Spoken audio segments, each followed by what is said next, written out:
अब आपको 6 तस्वीर दिखाते हैं। प्रयागराज, वाराणसी, मिर्जापुर, सीतापुर, बांदा और बलिया की उत्तर प्रदेश के कई जिलों में मूसलाधार बारिश हो रही है। इसके कारण राज्य के 14 जिले इस समय बाढ़ की चपेट में हैं, जिससे लाखों लोग प्रभावित हुए हैं। जनजीवन पूरी तरह से व्यस्त है। प्रयागराज, वाराणसी, मिर्जापुर, सीतापुर, बांदा और बलिया में हालात खराब हैं। लोगों को मुश्किलों का सामना करना पड़ रहा है। बाढ़ के कारण कई जगहों पर सड़कें और पुल क्षतिग्रस्त हो गए हैं, जिससे आवागमन भी ठप हो गया है। कई घरों में पानी घुस चुका है, जिससे लोगों को सुरक्षित स्थानों पर शरण लेनी पड़ रही है। किसानों को भारी नुकसान हुआ है, क्योंकि उनकी खड़ी फसलें पूरी तरीके से जलमग्न हो गई हैं। दूसरी तरफ उत्तर प्रदेश सरकार ने टीम 11 का गठन कर दिया है। 11 सदस्यीय टीम बनाई गई है और उनसे कहा गया है कि जो भी क्षेत्र बाढ़ प्रभावित है वहां का दौरा करें और दौरा करने के साथ ही लोगों को राहत भी पहुंचाएं। उत्तर प्रदेश सरकार की तरफ से तैयारी की गई है, लेकिन बारिश की वजह से रौद्र रूप भी देखने को मिल रहा है। कोई घटना, कोई विवाद या फिर प्राकृतिक आपदा ही क्यों ना हो, उत्तर प्रदेश में सब पर जमकर सियासत होती है। फिर भला उत्तर प्रदेश के कई जिलों में आई बाढ़ इस दौड़ से पीछे कैसे छूट सकती है। शुरुआत सपा सुप्रीमो अखिलेश यादव ने की, तो उत्तर प्रदेश के उप मुख्यमंत्री ने भी उन्हें खरा जवाब दे दिया।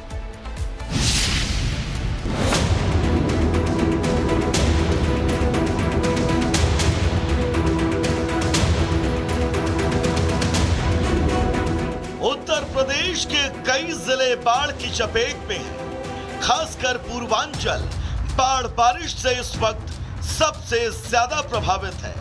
नदियां उफान पर हैं, सड़कें पानी में डूबी हुई हैं, घाट पानी के प्रवाह में अदृश्य हो चुके हैं और लोगों के घरों में भी पानी जद कर गया है। बारिश का पानी ठहरने और नदियों का पानी शहर के अंदर तक पहुंचने को लेकर सरकार हर दिशा में प्रयास करती हुई नजर आ रही है। लेकिन यूपी में कुछ भी हो, भले ही प्राकृतिक आपदा के स्वरूप में ही क्यों ना हो, उस पर राजनीति ना हो, भला ऐसा कैसे संभव हो सकता है।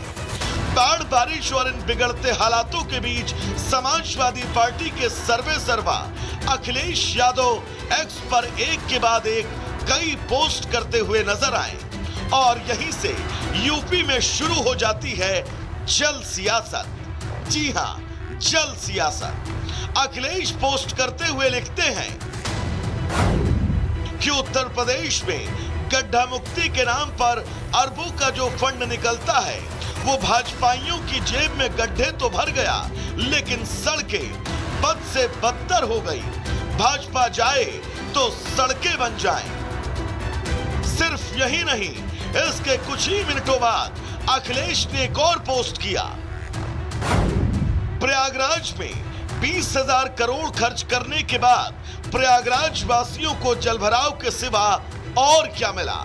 भ्रष्टाचार के गहरे गड्ढों में भरा पानी भाजपाई घपलों घोटालों के गोरख धंधों का भांडाफोड़ कर रहा है। अखिलेश की दना दना रही पोस्टों का जवाब यूपी के उप मुख्यमंत्री केशव प्रसाद मौर्य ने दिया। डिप्टी सीएम ने तो अखिलेश यादव को मानसिक विक्षिप्त करार दे दिया। अखिलेश यादव भी एक्सपोज डाल रहे हैं। अखिलेश यादव जी बहुत मानसिक रूप से विक्षिप्त हो गए हैं। उनको समझ में नहीं आता, प्रकृति से कौन लड़ सकता है। प्रकृति से कोई लड़ सकता है क्या। बाढ़ आएगी, कहीं भी आएगी, दुनिया में आती है। जब पानी आएगा तो बाढ़ आएगी। खैर, यूपी है तो बाढ़ हो या सूखा, राजनीति होनी तय है और थोड़ी बहुत नहीं, अब तो जमकर राजनीतिक कसीदे पढ़े जा रहे हैं। प्रदेश के इन हालातों के बीच मुख्यमंत्री योगी आदित्यनाथ ने इन आपदाओं से निपटने और निगरानी के लिए टीम 11 तैयार कर दी है। 11 मंत्रियों की ड्यूटी है कि वो अपने जिम्मेदारी वाले इलाके में 24 घंटे सक्रिय रहें, किसी आमजन को इस बाढ़ बारिश से कोई नुकसान ना हो।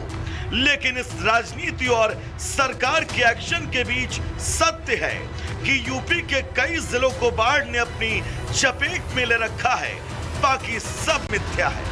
लेकिन बाढ़ पर सियासत और आरोप प्रत्यारोपों के बीच सवाल ये कि आखिर प्रदेश की बाढ़ प्रभावित जनता को इससे कब तक राहत मिलेगी।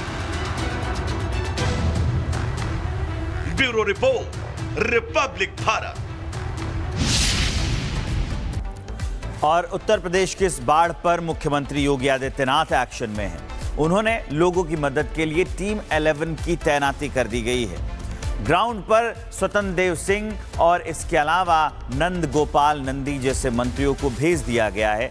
मंत्रियों से कहा जा रहा है कि वो अपने क्षेत्र में ही रहे। 11 मंत्रियों को बाढ़ प्रभावित जिलों की जिम्मेदारी दी गई है, जिसको मैं बता रहा था आपको, टीम 11। बाढ़ की स्थिति को लेकर सीएम खुद रिपोर्ट ले रहे हैं, क्योंकि 14 से ज्यादा जिले, 14 के आसपास जिले जो हैं वो प्रभावित हैं बाढ़ से। इस वक्त योगी का आदेश है कि राहत बचाव में तेजी लाई जाए। लोग परेशान हैं, सरकार के सभी मंत्री फील्ड में एक्टिव रहें, ये सख्त निर्देश दिए गए हैं मुख्यमंत्री योगी आदित्यनाथ के द्वारा। इसके अलावा बाढ़ प्रभावित जिलों में रात्रि विश्राम करें, ये कहा गया है मंत्रियों से कि आप जाएं, लोगों का हाल जानें, वहीं रुकें, जनता और अधिकारियों से पूरी की पूरी रिपोर्ट लें। डीएम, एसपी और सीएमओ समेत सभी अधिकारी रिपोर्ट लें और 24 घंटे प्रभावित इलाकों में रहकर उसकी मॉनिटरिंग भी करें। राहत शिविरों में भोजन, चिकित्सा की उचित व्यवस्था की जानी चाहिए। प्रयागराज में 88 बाढ़ चौकियां स्थापित कर दी गई हैं।